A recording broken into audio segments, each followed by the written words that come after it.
President Bola Tinubu has reiterated his directive to security chiefs to end the wanton killings in Benue State following the latest massacre of more than 100 people in Yelwata in the Guma Local Government Area.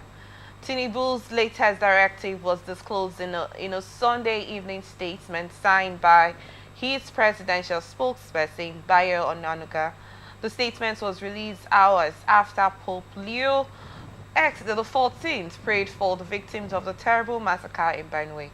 Delivering his remarks just before the Sunday Angelus prayer, the Pope described the violence as particularly devastating, noting that most of the victims were internally displaced persons sheltered by a local Catholic mission in Yelwata, Guma Local Government Area. Mr. Onanuga stated that intelligence chiefs and senior officials of the police and the military have arrived in the state to direct security operations and restore sanity following the president's directive. ATN reported that more than 100 people were killed by armed men suspected to be Fulani militants. Subsequently, the youth of Yelwata blocked the Lafayette-Makurdi highway protesting the killings. The protest continued Sunday morning in the capital city of Makurdi, with police firing tear gas to disperse the protesters. And now, I know we're not going to add sentiment to this. We're not going to be... it's okay to express your emotion over this situation. But I will just want your honest opinion. And firstly, my question is, why disperse tear gas on... what's the word? Protesters that do not possess arms, first off, especially if they are not destroying properties. And we know the reason for those protests is for a due cause. And then the fact that most of these villagers that were attacked were in a camp, internally displaced individual, trying to get shelter from already existent attack. I'm sure you've been following the situation of this Benue attack for a long time now, and then there's been times when the president has called for a meeting with the security chiefs at the National Assembly. They've been directed, we actually also had where troops were sent to Benue State and other states that have been affected by the whole insecurity happening. And all of that statement coming around and all of that. But I really do not know if this directive again is going to end the killing in Benue State. But let's hear your thoughts, please, Paris the Monkey, on this new directive from the president to the security chiefs. That is absolute nonsense and an insult on the dead who are being killed as far. Did you just watch what happened in India over that sad air crash that took 241 out of the 242. That's only one person miraculously escaped. That sad incident. Within, I would say, hours, the aviation minister was there, the prime minister was there, visited the site of the unfortunate incident, visited the hospital to see the only survivor. That's where life matters. I got particularly very pained, those policemen shooting those tear gas. I'm very sorry to say. No, you're not going to use a hate speech, please. No, it's not a matter of hate You're okay speech. to express yourself. Oh my God. May Nigeria happen to them and their families. That is the least I can say. May Nigeria, as presently constituted, happen to as many of them that are involved in this show of wickedness and their families. May they not be spared. May nature haunt them. There's a way nature works. It's superior to legalism. It's superior to cosmetic and fanciful legal argument. May life happen to them in the way they are treating Nigerians. See, let me tell you, and I repeat it here, and I'm ready to stand the consequences. I'm 53 years. By October, I'll be 54. I can tell you clearly, I even wrote it this morning on my page, two things that brought this present government, that imposed this present government on Nigerians, on us, inclusive of you and me. Two things that I've come to realize. That's why I'm an analyst. I hold myself accountable for these two things, and I will ask you by the body language of the present APC government. The two things that brought this government into office is alliance with the terrorists and alliance with imperialists. You ask me how? See, I told you here in this studio before that any government that can open its corridor, we're not talking about local criminals, foreign terrorists, to invade its territory and kill, carry out systematic genocide against its citizens. I said that government is doomed. I have also made another statement that any government that have characters like my professional colleague who is a live bencher, honorary doctorate degree awardee, and so-called what do you call it, worthy ambassador of the body of benchers in Nigeria, to be playing the role he's playing in Rivers State, I said the legal future of Nigeria is doomed. And I stand by it. I'm a lawyer. And I'm saying it clearly here. What is happening in Nigeria by the body language of the federal government, it is behind and backing these terrorists. If it is not backing the terrorists, why is it rehabilitating terrorists, foreign terrorists, who came to your territory to kill your citizens? Do you know when this thing started in Benue? You know you made a statement. Yes. You're an analyst. You're actually a public affairs Yes. analyst. We're not going to dispute that fact. And you have the right to make your statements and where need be and wherever you have to. But that doesn't mean we will always have to go back and forth on this statement whenever you say the government is backing terrorists in this attack. Unapologetically, I am saying that. And then which of have you not heard of security chiefs saying this? In fact, I say the security chiefs point out a particular army man is being trained now. The security the terrorists, did they actually point out a particular government that is behind the attack? What are you talking now? I'm asking you the question, please. If there have been videos of most of the terrorists that were killed, that were arrested, so why and they mentioned that the arm they are having, is the commander-in-chief of the armed forces of the Federal Republic of Nigeria. The ball stopped on his table. Why did the president come up again to give this directive if what you are saying from your own perspective? It's just to divert the attention of Nigerians. It's just to divert attention. It is attention diverting tactics which this government is known for. And let me say this to you. The only way forward, I've said this before, I didn't put water in my mouth. I'm not just raising sentiment. With the capture of the judiciary in Nigeria, the only way forward is revolution. Mark it somewhere.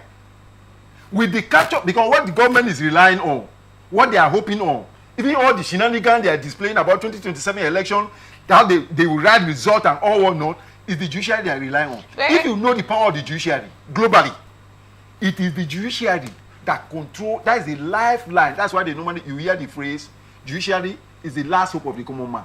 Do you understand? Okay. It is at the corridor of the judiciary, if the law is working, that the mighty is brought to question. That is those who have natural strength, who have capacity. The law will tell you, stop there. You can't do that. You see this poor man, he has not done anything that is justified that you are going to deroof his house. But when you are in a state of lawlessness, where might is right, like we have in Nigeria now, that's why you can see, like Obasanjo will say that most of our so-called public servants, most of them ought to be in prison. To serve as a deterrent, young people are supposed to be paraded and they go to places like ShopRite to parade the prison corridors to look at this individual. Jeffrey Archer was writing his novel in prison in UK on perjury. That's lying under oath. You know about his case. Perjury.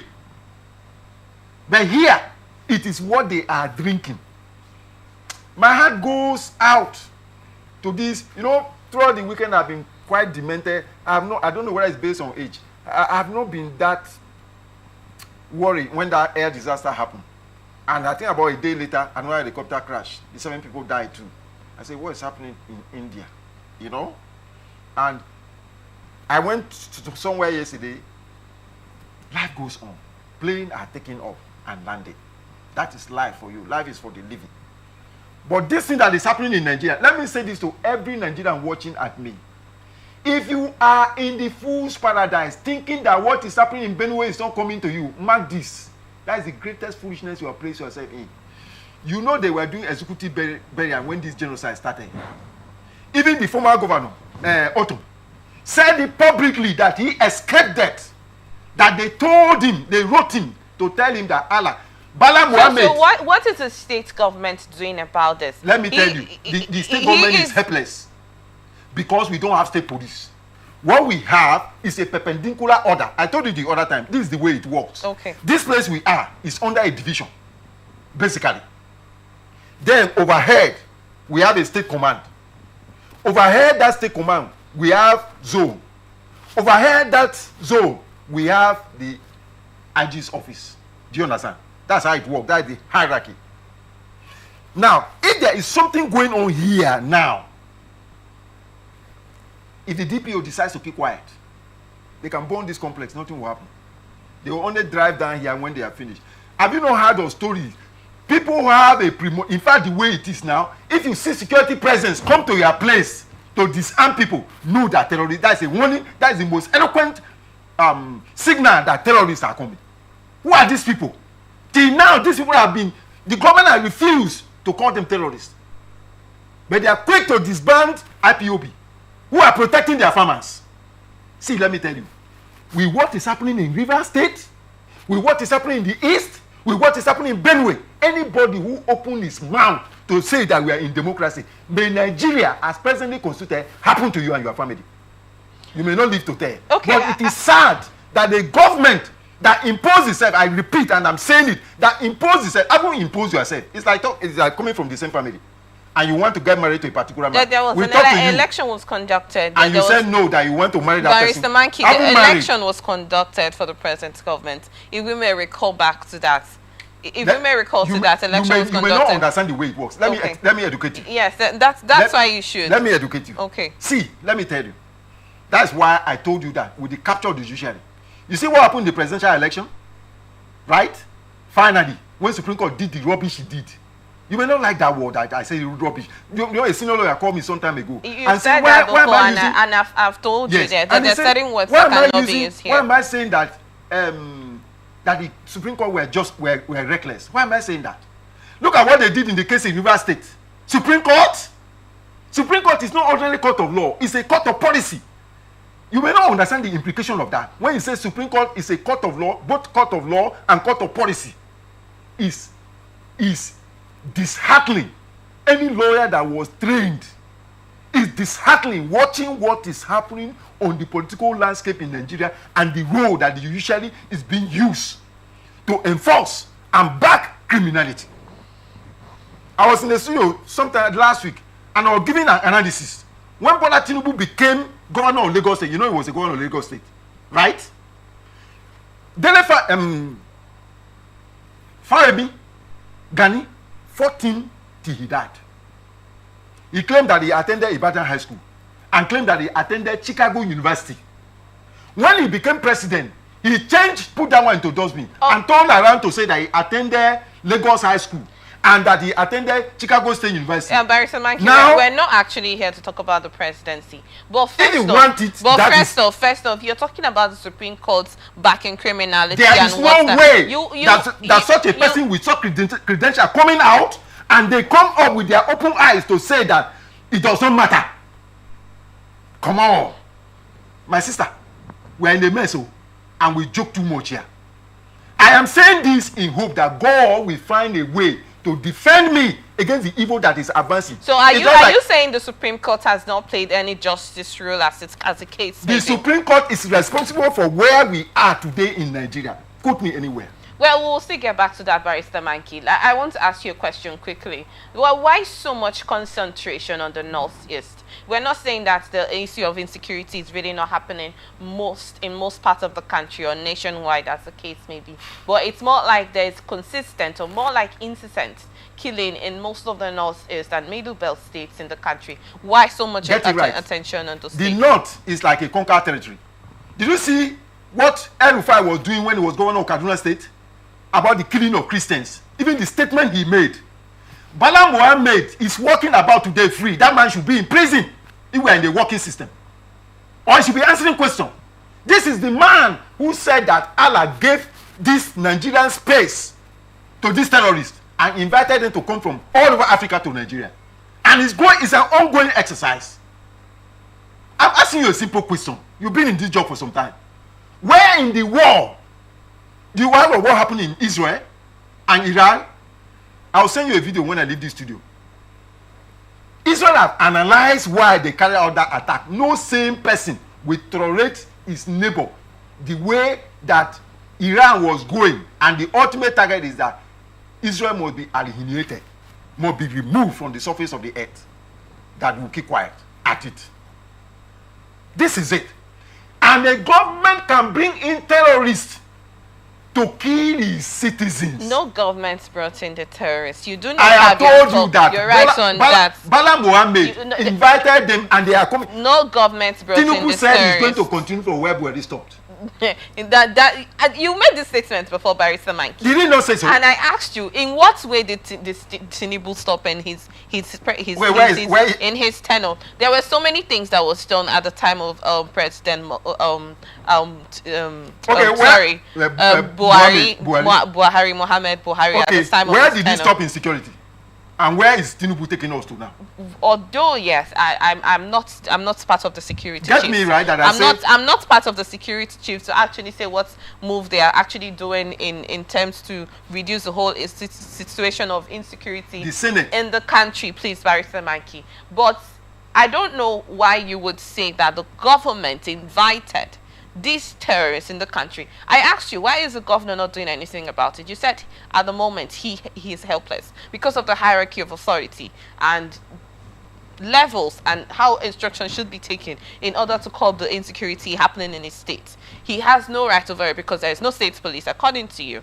So at the moment, he is...